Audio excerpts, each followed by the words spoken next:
के साथ अनुज श्रीवास्तव, आप देख रहे हैं यूपी मांगे उत्तर। निकाय चुनाव के लिए नए सिरे से आरक्षण का ऐलान हो चुका है। आरक्षण में 11 सीटों पर फेरबदल हुआ है। जी हां, 11 ऐसी सीटें हैं जिनमें फेरबदल किया गया है। इनमें 6 सीटें ओबीसी वर्ग की हैं और शहरी विकास मंत्री ए.के. शर्मा ने शाम को प्रेस कॉन्फ्रेंस कर नए आरक्षण की जानकारी दी है। मंत्री ए.के. शर्मा ने बताया कि हाई प्रोफाइल सीट मथुरा को पहले ओबीसी महिला के लिए रिजर्व रखा गया था, मगर अब ओबीसी आयोग की रिपोर्ट के आधार पर इस बार मथुरा सीट को सामान्य वर्ग में डाल दिया गया है। ऐसे ही अलीगढ़ की सीट भी दिसंबर 2022 को जारी हुए आरक्षण में महिला ओबीसी के लिए रिजर्व रखी गई थी, मगर इस बार उसे सामान्य कैटेगरी में डाला गया है।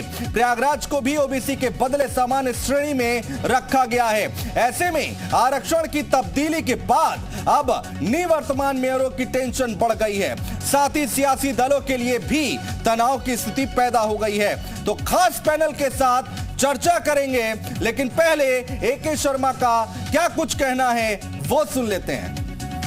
क्या बदलाव जो सूची जारी हुई है, क्या उसमें बड़ा बदलाव देखने को मिला है? हमारे डेडिकेटेड आयोग ने मुख्य रूप से इस बात को हाईलाइट किया था कि चूंकि ये बड़ा राज्य है, इसलिए सभी प्रकार के चुनावों के लिए राज्य को इकाई मानकर चलना शायद पर्याप्त नहीं है। उन्होंने ये भी कहा था कि लोगों के असंतोष को थोड़ा दूर करने के लिए शायद सरकार अगर ये सोचे कि नगर निगम को राज्य स्तर पे और नगर पालिका परिषद को मंडल स्तर पे, उसी प्रकार नगर पंचायत को जिले स्तर पे यूनिट मान करके अगर चक्र को, आरक्षण के चक्र को देखा जाए तो बेहतर होगा। उस सुझाव को सरकार ने स्वीकार किया, हमारे माननीय सुप्रीम कोर्ट ने भी स्वीकार किया, और उस सुझाव को कानूनी अमल देने के लिए कल हम लोगों ने अपने दोनों अधिनियम, नगर निगम अधिनियम, नगर पालिका अधिनियम, दोनों में हमने उसका सुधार किया। इस प्रकार का सुधार करते हुए आज अनंतिम अधिसूचना जारी की। आंकड़ों में क्या बदलाव हुआ है? अगर महिलाओं की बात करें, SC, ST या फिर ओबीसी? महिलाओं की सीटें 33 बढ़ रही हैं, 33। पहले 255 थी, अब 288 हो रही हैं। ST की सीट में 1 का इजाफा हो रहा है, पहले 1 थी, अब 2 है। SC की सीटें 102 थी, वो अब 110 हो रही हैं, तो 8 का बढ़ोतरी हो रही है। ओबीसी को अब जितना पहले मिला था 205 सीटें, वही 205 सीटें अभी भी मिल रही, क्योंकि उनका कोटा पहले ही 27% पूरा हो चुका था। सर, समाजवादी पार्टी आरोप लगाती है कि अब ओबीसी को जो है आरक्षण देना ही नहीं चाहते हैं, अभी भी ये बात कहते नजर आते हैं। ये उनकी मिथ्या वचन, झूठी बात और गलत बयानी, जिन शब्दों में भी इस बात को कहें कि वो झूठ बोलने का बार बार प्रयास कर रहे हैं। हम पहले भी ओबीसी को पूर्ण रिजर्वेशन देते हुए हम अनंतिम अधिसूचना 5 दिसंबर की लाए थे, और इस बार भी आप सबके प्रत्यक्ष में है, सबके सामने है कि ओबीसी सहित सभी वर्गों को पर्याप्त आरक्षण देते हुए हमने ये अधिसूचना जारी की। तो ये नई अधिसूचना जारी हो गई है, नोटिफिकेशन जारी कर दिया गया है। अब आगे की प्रक्रिया यह है कि अब चुनाव आयोग इस पे आगे प्रेस कॉन्फ्रेंस होगी और एक नई तारीख दी जाएगी और उस पे चुनाव की तारीखों का ऐलान होगा। लेकिन यहां पर समीकरण बदले हैं। जो नया आरक्षण लागू किया गया है उसके मुताबिक अब यहां पर नए समीकरण, नई रणनीति बनानी होगी। ओबीसी आरक्षण में कहां बदलाव हुआ है ये हम आपको बता रहे हैं, और पहले और अब क्या हुआ। अलीगढ़ में ओबीसी महिला पहले था, अब सामान्य कैटेगरी में रखा गया है। प्रयागराज की बात करें तो पहले ओबीसी था, अब सामान्य कैटेगरी में रखा गया है। सहारनपुर की बात करें तो पहले महिला के लिए आरक्षण थी, अभी ओबीसी के लिए है। फिरोजाबाद की बात करें तो पहले जनरल कैटेगरी था, लेकिन अब ओबीसी महिला हो गया है। शाहजहांपुर सामान्य था, पहले जनरल था, अभी ओबीसी महिला हो गया है। मथुरा की अगर हम बात करते हैं तो ओबीसी महिला था, जो कि अब सामान्य कैटेगरी है।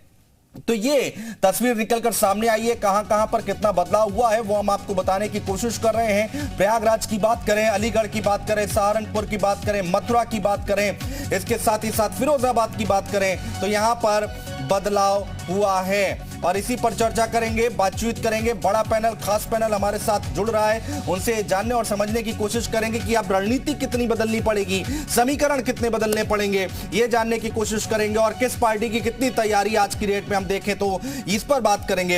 एसएन सिंह साहब प्रवक्ता है भारतीय जनता पार्टी से, हमारे साथ जुड़ रहे हैं। इसके साथ ही साथ डॉक्टर अभिषेक राय जी हैं, प्रवक्ता है समाजवादी पार्टी के, वो हमारे साथ जुड़ रहे हैं। सुभाष यादव जी प्रवक्ता है सुभाषपा से, वो हमारे साथ जुड़ रहे हैं। वैभव त्रिपाठी जी कांग्रेस पार्टी का पक्ष रखेंगे। गौरव रघुवंशी जी बीएसपी से हम पक्ष रखेंगे। और विजय उपाध्याय जी राजनीतिक विश्लेषक हमारे साथ जुड़ रहे हैं, जो कि अपना पक्ष रखेंगे। एसएन सिंह साहब से चर्चा की शुरुआत करेंगे। सिंह साहब, नया यहां पर समीकरण, नई तस्वीर दिखाई दे रही है। भारतीय जनता पार्टी कितनी तैयार है, हालांकि बैठक चल रही है? देखिए, भारतीय जनता पार्टी हमेशा तैयार रहती है। तैयार इस नाते रहती है कि वो विकास के कार्य करती है और बुनियादी ढांचे में विकास करती है, अंत्योदय की परिकल्पना को पूरा करती है, बूथ लेवल तक कार्यकर्ताओं को लगाई रहती है, जनता की समस्या को सुनती है, जनता की समस्याओं को शीर्ष नेतृत्व तक पहुंचाती है। मुझे लगता है जो 24/7 आवर्स अगर कार्य करेगा, जनता के लिए कार्य करेगा और विकास के कार्य करेगा, कोई वर्ण नहीं, कोई वर्ग नहीं, कोई भेद नहीं, कोई जात नहीं, कोई धर्म नहीं, कोई क्षेत्र नहीं, जब इस तरह से कार्य करेंगे तो कोई भी बदलाव आ जाएगा। मुझे लगता है विकास सबको चाहिए और एक लाभार्थी वर्ग उत्तर प्रदेश में है जिसको लाभ चाहिए, आवास सबको चाहिए, बिजली सबको चाहिए, पानी सबको चाहिए, सड़क और सुरक्षा सबको चाहिए। मुझे लगता है ठीक है, कुछ पार्टियां जो केवल चुनावी मौसम। गौरव रघुवंशी, ठीक है सिंह साहब, आता हूं, दोबारा आता हूं। गौरव रघुवंशी हमारे साथ जुड़े हुए हैं बीएसपी से। रघुवंशी साहब, कैसे देख रहे हैं इसको, जो नई लिस्ट जारी की गई है? देखिए, नई लिस्ट जो जारी हुई है वो सुप्रीम कोर्ट के आदेश पर जारी हुई है। अब इसका श्रेय कोई भी ले, लेकिन ये तो सत्य है कि ये कोर्ट के माध्यम से इसका जारी किया गया है। दूसरा, अगर यही व्यवस्था लागू करनी थी जो अभी भाजपा जिसका श्रेय लेने की कोशिश कर रही है, तो पूर्व में ही इस व्यवस्था को क्यों नहीं लागू किया गया? आज सुप्रीम कोर्ट के आदेश के बाद इसकी क्यों लागू किया गया? दूसरा ये है कि आरक्षण और सारे जो विषय है वो एक विचार करने का विषय ये है कि पिछड़े वर्ग को कितना प्रतिनिधित्व मिल रहा है। जितना था उतना मिल रहा है और अभी भी उतना ही है। अब चुनाव की जो तैयारियां चल रही हैं वो अपने अब सही मायने में सही तरीके से अब अधिसूचना जारी होने के बाद शुरू हुई है। बहुजन समाज पार्टी की तैयारी बहुत ग्राउंड लेवल पर शुरू है और इस बार बूथों का जो जिम्मेदारी है वो शायद भारतवर्ष में पहली पार्टी है जो महिलाओं को बूथ की जिम्मेदारी देने। वैभव त्रिपाठी पास जाएंगे, लेकिन गौरव रघुवंशी जी क्या कहना, क्या चाह रहे हैं? जो इतना पहले था पिछड़ा वर्ग के लिए उतना अभी भी है, तो क्या संतुष्ट नहीं है क्या? नहीं, संतुष्ट होने के विषय नहीं है। अब सुप्रीम कोर्ट का निर्णय है, उस पर ज्यादा प्रश्न करने का मेरा अधिकार क्षेत्र भी नहीं है। जो सुप्रीम कोर्ट का निर्णय है वो मान्य है। ठीक है, वैभव त्रिपाठी के पास चलेंगे जो कि कांग्रेस पार्टी का पक्ष रखेंगे। वैभव त्रिपाठी जी, कांग्रेस पार्टी निकाय चुनाव में कैसी तैयारी के साथ आ रही है और इस लिस्ट के बारे में क्या कहेंगे? अब तो ठीक है, आरक्षण की बात इतनी हो रही थी।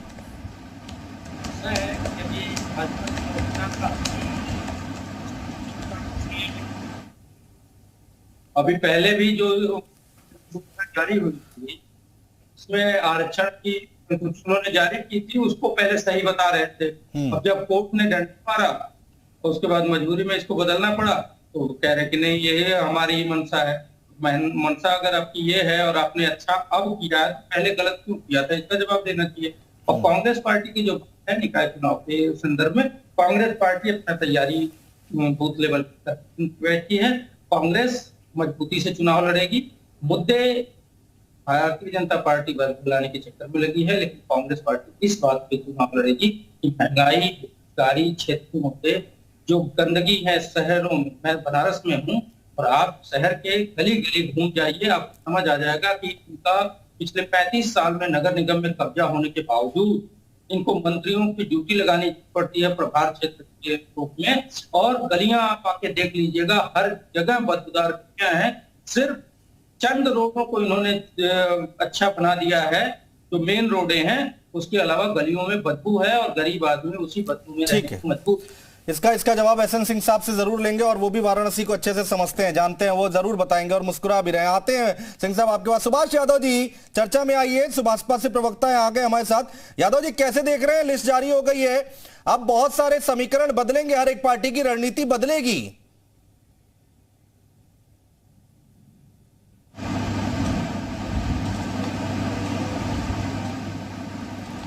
सुभाष यादव जी, आवाज आ रही है?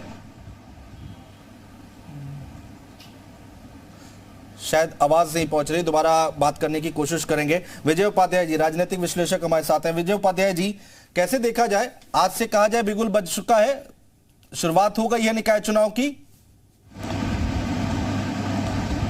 देखिए, आज तो जो इन्होंने आरक्षण की अधिसूचना जारी की है, अभी इसमें ऑब्जेक्शन मांगे गए हैं। 6 अप्रैल तक ऑब्जेक्शन दिए जा सकते हैं, उसके बाद फिर फाइनल सरकार करेगी कि कौन सी सीटें रिजर्वेशन का क्या स्वरूप होगा। लेकिन जो बदले हुए रिजर्वेशन की जो स्थितियां हैं, इसके हिसाब से पार्टियों को अपने नए प्रत्याशी के लिए पूरी ताकत से जुट जाना होगा, क्योंकि ज़्यादा समय नहीं है। वो अगले 1 हफ्ते 10 दिन में उनको प्रत्याशी ढूंढ लेना है। दरअसल नगर निकाय के चुनाव में सबसे ज़्यादा इम्पोर्टेंट, पार्टी से ज़्यादा इम्पोर्टेंट प्रत्याशी होता है। कुछ बड़े जो नगर निगम हैं, उनको वहाँ पे तो पार्टियों का थोड़ा वर्चस्व ज़्यादा काम आता है, लेकिन बाकी जगहों पे जैसे नगर पालिका है और टाउन एरिया चेयरमैन है, पार्षदों की जो स्थिति है, क्योंकि पार्षदों के भी वार्डों के रिजर्वेशन में बदलाव हुआ है, तो उनको नए जो उम्मीदवार ढूंढने हैं वो बहुत टफ काम है। जिस पार्टी का बढ़िया संगठन होगा, बढ़िया नेटवर्क होगा, वो जल्दी से ये काम कर सकेगी, और जिसका नहीं होगा उसको थोड़ी मुश्किल आएगी। और अगर कहीं प्रत्याशी बदल दिया उन्होंने 1-1, 2-2 किसी पार्टी ने, तो शायद बागी उम्मीदवार भी मैदान में आ जाएंगे। तो ये बहुत ही इम्पोर्टेंट चुनाव है, क्योंकि एक बदला हुआ स्वरूप है हमारी नगर निगमों का। ये महत्वपूर्ण बात आप कर रहे हैं विजय उपाध्याय जी की इसमें इस बार जो है जिसका टिकट कटेगा वो बगावती तेवर जरूर देखने को मिलेंगे। ये महत्वपूर्ण बात आप कर रहे हैं, और इस पर भी, इस पॉइंट पर हम जरूर चर्चा करेंगे और आगे बातचीत जारी रखेंगे। हमारे साथ अभिषेक राय जी, प्रवक्ता है समाजवादी पार्टी से, आज जुड़ गए हैं। अभिषेक राय जी, स्वागत है। डॉक्टर साहब, अभी भी कोई आपत्ति है क्या, या फिर अभी आप लोग देखेंगे, समझेंगे और उसके बाद एक चिट्ठी लिखेंगे? देखिए, सारी चीजें बिना सर्वे किए हुए, बिना सारी चीजें देखे हुए कैसे हम उसके बारे में बता सकते हैं। और 6 तारीख तक आपत्ति दर्ज करने के लिए चुनाव कहा है आयोग ने, तो हम उस चीज को फॉलो करेंगे। जो नियम है, जो कानून है, उसके हिसाब से चलेंगे। ये चीज बहुत पहले हो जानी चाहिए थी। आज माननीय नगर विकास मंत्री जी ने जिस तरीके से कहा और अधिसूचना जारी, उन्होंने ही दिसंबर में अधिसूचना जारी करी थी। तो 6 साल से भारतीय जनता पार्टी की सरकार चल रही थी, उनको ये चीज पहले करे। जब कोर्ट का आदेश आता है तो उसमें ये गाइडलाइंस तय करते हैं, हम भी उसको देखते हैं कि उसमें क्या है, और अगर कहीं ऑब्जेक्शन लायक चीज होगी तो वहां की जो भी लोकल इकाई होगी वो उस पर ऑब्जेक्शन दर्ज कराएगी। हाँ, ठीक है। सुभाष यादव जी, जल्दी से अपना पक्ष रखिए, आवाज अगर आ रही है आपके पास तो। जी बिल्कुल आवाज आ रही है जी। सुभाष यादव जी, ठीक है, इस बार लिस्ट जो जारी की गई है अब तो ठीक है, कोर्ट के माध्यम से ही आए, लेकिन आए तो सही, थोड़ा विलंब हो गया। जी बिल्कुल अनुज जी, हम तो कोर्ट के फैसले का सम्मान करते हैं। जो विसंगतियां थी पूर्व के अंदर, जिस विसंगतियों के ऊपर सुप्रीम कोर्ट ने रोक लगाई थी 4 जनवरी 2023 को, और पिछड़े आयोग की जो रिपोर्ट थी उसको सुप्रीम कोर्ट ने मान ली और नीति आयोग ने भी उसको स्वीकार कर लिया है, तो हमारा कहीं पे इसके ऊपर कोई भी उंगली उठाना प्रश्न नहीं बनता। चुनाव की तारीखें डिक्लेयर हो जाएगी, चुनाव के अंदर सारी पार्टियां, हम लोग तो पूर्व के अंदर भी डिक्लेयर होने से पहले भी सूर्योदय भारतीय समाज पार्टी पूरी मजबूती के साथ में पूर्वांचल के अंदर अपनी तैयारी कर रही है। पूर्व के अंदर भी 3 दर्जन से अधिक जिला पंचायतों के अंदर चेयरमैन हमारे चुने गए थे।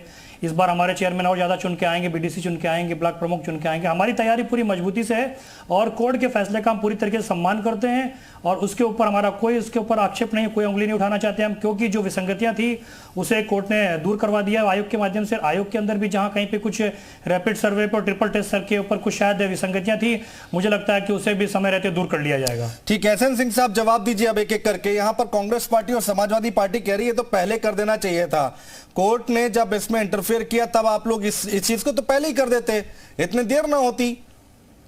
देखिए, समाजवादी पार्टी तो चाह रही थी, हाई कोर्ट ने जब डिसीजन दिया तो समाजवादी पार्टी चाह रही थी कि हाई कोर्ट के डिसीजन पे ही चुनाव हो जाए और ओबीसी आयोग का गठन न हो, रिजर्वेशन लागू न हो। लेकिन भारतीय जनता पार्टी की पारदर्शी सरकार जाती है सुप्रीम कोर्ट से अनुरोध करती है, आयोग बनाने के लिए अनुरोध करती है, और सुप्रीम कोर्ट उस बात को मान जाता है।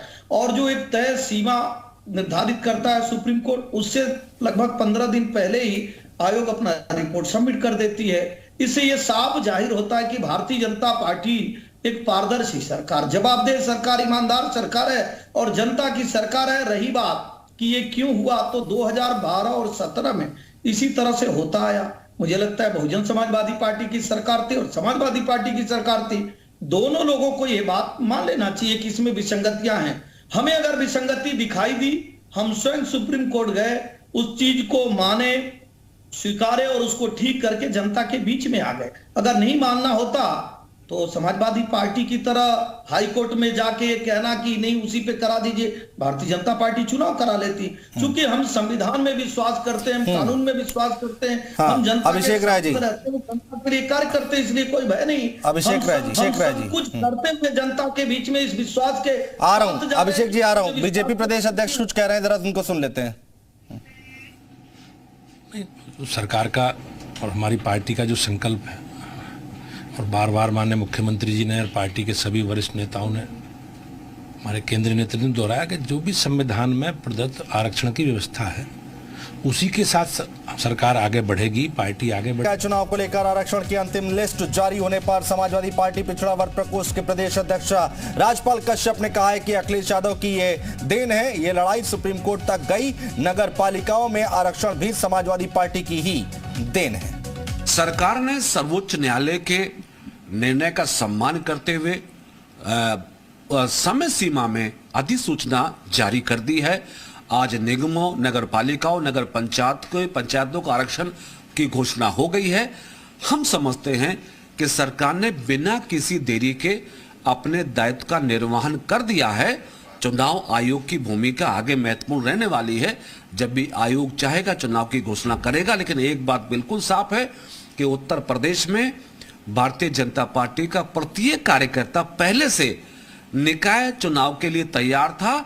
और ओबीसी मोर्चे के लिए यदि मैं आपसे कहूं तो ओबीसी मोर्चे ने लेकर प्रदेश से बूथ स्तर तक पिछड़े वर्गों के साथ समन्वय संपर्क बना के केंद्र प्रदेश सरकार की योजनाओं के बारे में सूचना देना, भारतीय जनता पार्टी की नीतियों के बारे में जागरूक करना, ये लगातार लंबे समय से पिछड़ा वर्ग मोर्चे का अभियान चलता आ रहा है। और इसी पर बात करने के लिए प्रमिला पांडे जी भी हमारे साथ जुड़ गई हैं। मैडम स्वागत है आपका, निवर्तमान मेयर कानपुर हमारे साथ जुड़ गई हैं।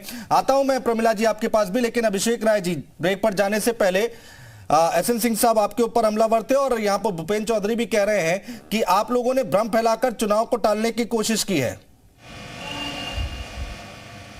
देखिए अनुज भाई, ये तो ऐसी बात हो गई, चिट भी मेरी और पट भी मेरी, बहुत सीधी सी बात है। आप मुझे बताइए सरकार किसकी है? कौन सरकार में, कौन सरकार को रोक रहा था ये आयोग बनाने के लिए? सरकार किसके खिलाफ कोर्ट गई? मैं ये पूछना चाहता हूँ। सरकार अपने खिलाफ कोर्ट गई, साहब हमने आयोग नहीं बनाया। अधिसूचना किसने जारी करी? इनके नागर विकास मंत्री ने करी। उनका तो इस्तीफा दे देना चाहिए नैतिकता के आधार पे कि उन्होंने अधिसूचना जारी करी और उस अधिसूचना को कोर्ट ने कैंसिल कर दिया। उन्होंने बोला आयोग का गठन करो, लेकिन इनके अंदर शर्म नाम की चीज ही नहीं है, पहली बात।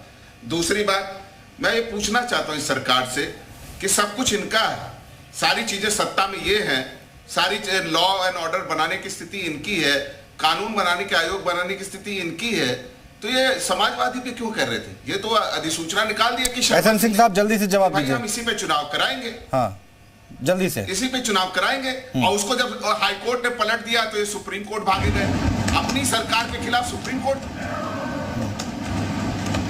सिंह साहब की आवाज नहीं आ रही है, सिंह साहब म्यूट है क्या? जरा देखिए एक बार। हाँ मैं कह रहा हूँ 2012 के बाद 17 में आप रहते हैं और आप उसी पे चुनाव चाहते हैं, आप एक बार भी नहीं जाते। हम तो कह रहे हैं हमारे सामने अगर ये बात आती है, जब हमारी सरकार रहती है फौरन हम सुप्रीम कोर्ट जाते हैं, फौरन हम न्याय की बात करते हैं, हम संविधान को मानने की बात करते हैं। लेकिन जो लोग क्या माने केवल परिवार और अच्छे लोग अगर जाएंगे तो जनता क्या कहेगी? जनता तो अनुजी यही मानेगी समीकरण पे कार्य करते आयोग का गठन क्यों नहीं किया? क्यों आपको कोर्ट जाना पड़ा अपनी सरकार के खिलाफ? आप अपनी सरकार के खिलाफ गए ना, ए.के. शर्मा के खिलाफ गए ना। ए.के. शर्मा ने जो आपको वो किया था, अधिसूचना जारी की थी, उसको गलत मान लिया कोर्ट ने। ठीक है, ठीक है, ठीक है। नई मेहमान हमारे साथ जुड़ी है प्रमिला पांडे जी। प्रमिला जी जल्दी से अपनी बात रखिए। अब तो अधिसूचना जारी कर दी गई है और महिलाओं में इसमें अच्छी खासी भागीदारी मिली है, और कानपुर जहां से आप आती हैं वहां पर भी महिला के लिए आरक्षित की गई है सीट।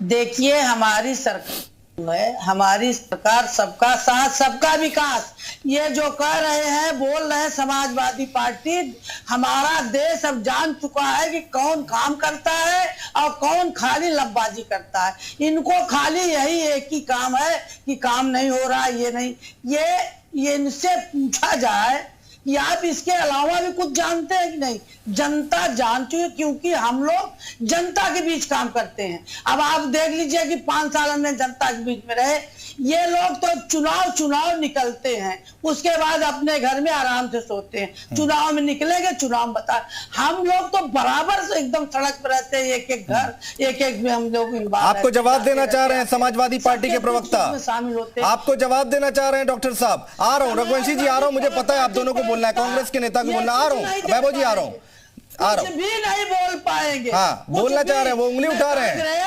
हाँ, बोलिए डॉक्टर साहब, बोलिए, जल्दी बोलिए। अब ये लोग सुन लीजिए, प्रमिला जी सुन लीजिए, यही कहना है कि ये नहीं हो रहा। आदरणीय मेयर साहिबा, कुछ नहीं, आदरणीय मेयर साहिबा को मैं बताना चाहता हूँ कि मैं अभी कुछ दिन पहले कानपुर गया था।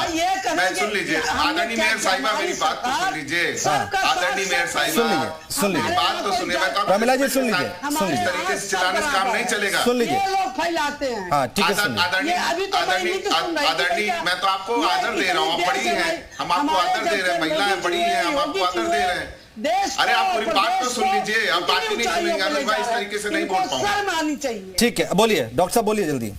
अरे शर्म किसको आनी चाहिए वो सबको पता है, शर्म किसको आनी चाहिए सबको पता है। कानपुर में बेटी को जला दिया, शर्म नहीं आई आपकी सरकार को? माँ बेटी को आपने जला दिया, उसमें शर्म नहीं आई आपको? आप कानपुर की मेयर होकर नैतिकता की बात तक नहीं करती, आपको शर्म नहीं आनी चाहिए। माँ बेटी को जिंदा जला दिया प्रशासन ने। क्या कर रही थी आप मेयर होकर? क्या कर रही थी मेयर होकर? आप नगर पालिका की गई थी नहीं? सुन लीजिए माननीय मेयर साहिबा, आपके ऊपर एक काला धब्बा है और जनता आपको जवाब देगी इस बार, चिंता मत करिए। कानपुर की जनता जवाब देगी, जैसे हम जगह जवाब देते जा रही है वहां भी आपको जवाब मिलेगा। आपको शर्म आनी चाहिए, महंगाई पे बात नहीं करती, खाली मूर्ति आपने, बेरोजगारी पे बात नहीं। ठीक है, आराम से लड़िए मत, कोई बात नहीं। अभी अधिसूचना नोटिफिकेशन जारी हुआ है। ठीक है, आराम से। वैभव त्रिपाठी बहुत देर से हमारे 2 प्रवक्ता बोलना चाह रहे हैं। वैभव त्रिपाठी जी रखिए अपनी बात, रखिए, डाउन कर रहे हैं, आवाज डाउन कर रहे हैं। बोलिए जल्दी बोलिए। ये मुर्गा लड़ाने वालों के लिए डिबेट हो तो बेकार है। अरे चलिए बोल लीजिए, कोई बात नहीं, बोलिए। हाँ, माननीय मंत्री जी, भाजपा के प्रवक्ता और भाजपा के अध्यक्ष, इन तीनों की जो बात है वो अपने आप में बड़ा कॉन्ट्रडिक्टरी। वो कहते हैं कि समाजवादी पार्टी चुनाव कराना चाहती थी, इसी तरीके से भाजपा के अध्यक्ष कहते हैं कि नहीं जी वो चुनाव नहीं चाहते थे। मंत्री जी कहते हैं कि हमने जनता का मूड था उसको भांप लिया। अरे जनता का मूड अगर आपने भांप लिया होता तो आप अधिसूचना जारी क्यों करते? आप पहले तो उसको ठीक कराते, लेकिन आपने गलती माननी चाहिए और शर्म माननी। मामला क्या है कि सरकार अपने ही निर्णय के खिलाफ, अपने ही सरकार के खिलाफ सुप्रीम कोर्ट जाती है, मतलब कुछ तो गलत है ना भाई। और आप एक चीज, काशी का विकास ही नहीं दिख रहा है, जिसको काशी का विकास ही नहीं दिख रहा है, ऐसे लोगों जो भगवान राम की सत्ता को मानते ही नहीं है। आखिर में चुनाव तो प्रयागराज में भी होगा ना, चुनाव तो अयोध्या में भी होगा, चुनाव मथुरा में भी होगा और चुनाव वाराणसी में भी होगा। तो जनता कैसे आपके साथ जाएगी? गोद में टेंट सिटी का अड्डा बनाने वाले लोग काशी का विकास नहीं है कि माता गंगा के गोद में टेंट सिटी बसा दी और वहां पे विचार करने की। चलिए ठीक है, दोनों एक साथ बोलेंगे तो आवाज नहीं आएगी, दोनों एक साथ बोलेंगे तो आवाज नहीं आएगी। ठीक है, गौरव रघुवंशी जी के पास चलते हैं। गौरव रघुवंशी जी बीएसपी के नेता हमारे साथ हैं। गौरव रघुवंशी जी, पहले राउंड में विजय उपाध्याय जी ने एक बहुत महत्वपूर्ण बात बोली थी। उन्होंने कहा कि अब देखिए कई लोगों के टिकट कटेंगे और कई लोग होंगे जो बगावती तेवर भी दिखाएंगे, तो पार्टी, कोई भी पार्टी हो, आपकी पार्टी हो, बीजेपी हो या फिर एसपी हो, उनको इन सारी चुनौतियों को पार करना पड़ेगा। तो दिक्कतें सबके लिए।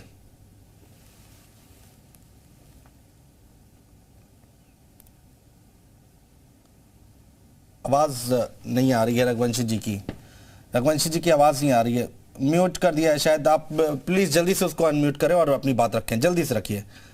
काफी मेहमान है आज, सबको अपनी अपनी बात रखनी। बोलिए, आवाज नहीं आ रही है। चलिए दोबारा हम आपसे बातचीत करने की कोशिश जरूर करेंगे। लेकिन यहां पर अब देखिए प्रमिला जी, आप समाजवादी पार्टी को घेरने की कोशिश जरूर कर रही हैं, लेकिन यहां पर एक बात बहुत महत्वपूर्ण है। विजय उपाध्याय जी कह रहे हैं, वरिष्ठ पत्रकार हैं, कह रहे हैं कि भाई अब यहां पर दिक्कतें भी पैदा होनी शुरू हो जाएंगी एक दूसरे से जब टिकट कटेंगे तो। ऐसा कोई बात नहीं है। समाजवादी पार्टी में होगा, सपा में होगा, कांग्रेस में होगा, बीजेपी में कुछ नहीं होगा। जिसको टिकट मिलेगी सब पूरा कार्यकर्ता, पूरी जनता उसको लड़ाएगा। ठीक है, इनके कहने से थोड़ा नहीं बात बनी। हमारी पार्टी चाहे जिसको टिकट देगी उसी को पूरी जनता हाथों हाथ लेकर उठाएगी और लड़ाएगी। इनके यहाँ लड़ाई होगी, हमारे यहाँ कुछ है ही नहीं है, तो मैं उस पर क्यों चर्चा करूं। लेकिन जो बात ये लोग बराबर कहते हैं, इन लोगों को सोचना चाहिए। जनता जान चुकी है कि कौन काम करता है। हम लोग, हमारी सरकार, सदैव मोदी जी, सदैव योगी जी जितना काम कर रहे हैं, शायद जब से देश आजाद हुआ कभी काम हुआ होगा। ठीक है, सुभाष यादव जी सुभाषपा के प्रवक्ता हैं। सुभाष यादव जी, देखिए यहां पर बार बार ये कहा जा रहा है और डॉक्टर साहब तो ये भी कह रहे हैं, समाजवादी पार्टी के प्रवक्ता, कि यहां तो मंत्री जी को नैतिकता के आधार पर इस्तीफा दे देना चाहिए। अपने ही नोटिफिकेशन के खिलाफ वो गए कोर्ट में। देखिए नैतिकता की बात तो अनुज जी समाजवादी पार्टी ना करे तो बेहतर होगा, क्योंकि 2007 के अंदर बहुजन समाज पार्टी की सरकार थी, उन्होंने जिस पैटर्न पे चुनाव करवाया 2012 से 17 के बीच में, उसके बाद में जब समाजवादी पार्टी की सरकार आई तो समाजवादी पार्टी ने भी उसी पैटर्न पे चुनाव करवाया और उसी पैटर्न पे चुनाव करवाने के लिए भारतीय जनता पार्टी आ गई।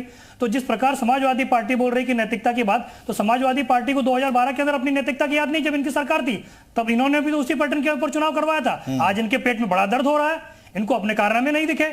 हाँ, यहां पे ये बात गौर करने वाली बात अनुज जी, अगर फैक्ट के ऊपर चर्चा करें तो ट्रिपल टेस्ट जो होता है, बिना ट्रिपल टेस्ट, बिना आयोग के गठन के ट्रिपल टेस्ट नहीं होता है। जिन पिछड़ों की बात चल रही है, जिन पिछड़ों को लेकर आयोग का गठन किया गया था, वास्तविकता है कि पूरी राजनीति पिछड़ों के ऊपर केंद्रित हो चुकी है। अगर निकाय चुनाव तो बहाना है, राजनीति का असल बहाना तो इसके अंदर पिछड़े हैं। इन पिछड़ों की जो राजनीति की बात समाजवादी पार्टी करती है, कांग्रेस पार्टी करती है, इनसे पूछिए कि जो पिछड़े के विरोधी थे कपिल सिब्बल, जिसको कांग्रेस ने अपने पास पाल पोस के बड़ा किया था, उसी कपिल सिब्बल को, पिछड़े विरोधी को समाजवादी पार्टी राज्यसभा के अंदर भेजती है, जिसने संसद के अंदर एसटी एससी ओबीसी जवाब दीजिए, फाड़ दिया था। जवाब ले लेते हैं, यादव जी जवाब लेते हैं, सुभाष जी जवाब लेते हैं। जिस पैटर्न पे सपा चली जी। अनुज भाई, मैं सुभाष भाई को ये जरूर याद दिलाना चाहता हूँ कि 2019 में सुप्रीम कोर्ट का रूलिंग आई थी ट्रिपल टेस्ट के लिए। 2019 में हमारी सरकार नहीं थी सुभाष भाई। आप मंत्री रहे होगे, आपकी सरकार को मंत्री हो, इस समय वाई श्रेणी मिल गई, आप करो तारीफ, हमें उससे कोई परहेज नहीं, गुरेज नहीं, आप करो तारीफ, पर आंकड़ों के साथ छेड़छाड़ मत करो। आंकड़े सबको पता है कि सुप्रीम कोर्ट की रूलिंग कब आई और क्या हुआ। अगर 2019 में ये चीज आई तो ट्रिपल टेस्ट, इसमें तारीफ की बात नहीं आ रही है। अरे भाई, मेरी बात कंप्लीट होने दी सुभाष जी, मैं आपके बीच में नहीं बोल रहा हूं। 2007 से 12 के बीच में आपके बीच में नहीं बोल रहा हूं। सरकार के जो पैटर्न था, उस पैटर्न को प्रवक्ता हूं आप, मैं आपके बीच में नहीं बोल रहा हूं। या ना बताइए। कम से कम डिबेट का डेकोरम बना के रखते हैं, डिबेट का एक डेकोरम बना के रखते हैं। मैं आप लोगों सबका सम्मान करता हूं, बोलिए, लेकिन देखिए मुद्दों की बात हो रही है। 2019 में सुप्रीम कोर्ट का ये आया था, हमारी तब से मांग, हम तो जातिगत जनगणना संसद से लेके, सड़क से लेके, विधानसभा हर जगह मांग कर रहे हैं। आप क्यों नहीं हमारा सपोर्ट कर रहे हो? करिए हमारा सपोर्ट।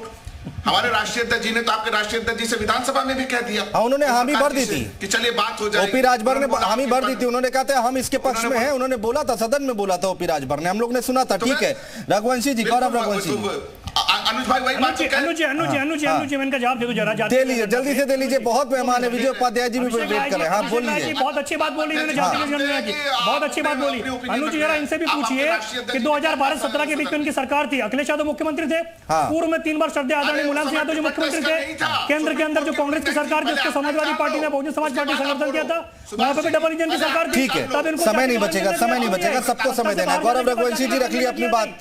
नहीं, सवाल कटघरे में जब खड़े होते हैं तो भारतीय जनता, ठीक है सुभाष भाई, ठीक है सुभाष भाई। रघुवंशी जी जल्दी से। नहीं आ रही है, आवाज नहीं आ रही है। गौरव रघुवंशी जी की आवाज नहीं आ रही है।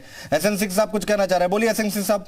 मैं कह रहा हूं, संविधान की धज्जियां उड़ाते शर्म किसको आनी चाहिए? गायत्री प्रजापति के लिए कोर्ट जाते हैं, कौन सी ओबीसी की न्याय मांग रहे हैं? यादव सिंह के लिए कोर्ट चले जाते हैं, दुर्गा शक्तिपाल के नागपाल के विरोध में कोर्ट में चले जाते हैं, सिमी के लिए कोर्ट चले जाते हैं। और मैं कहता हूं ओबीसी आयोग को दर्जा देने का कार्य कौन किया?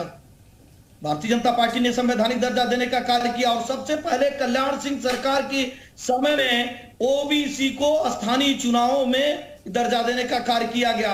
ओबीसी को मेडिकल एडमिशन में ओबीसी को एडमिशन में स्थान देने का कार्य किया गया।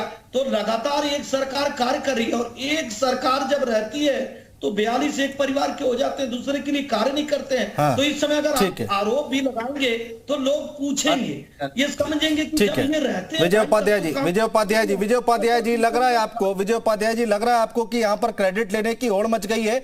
अब यहाँ पर समाजवादी पार्टी ये कह रही कि साहब हमारी वजह से ऐसा हो रहा है, और यहाँ पर सरकार कह रही कि हमारी सरकार है, हमने ऐसा किया है। जीत हार तो बात की बात है, टिकट किसको मिलेगा नहीं मिलेगा बात की बात है, लेकिन क्रेडिट की होड़ मची हुई है। नहीं, ये क्रेडिट की होड़ खामखा है। 2010 का सुप्रीम कोर्ट का ऑर्डर है जिसके तहत ट्रिपल टी की बात सुप्रीम कोर्ट ने कही थी, जो लागू नहीं हुआ और पेंडिंग रहा, लोगों ने ध्यान नहीं दिया।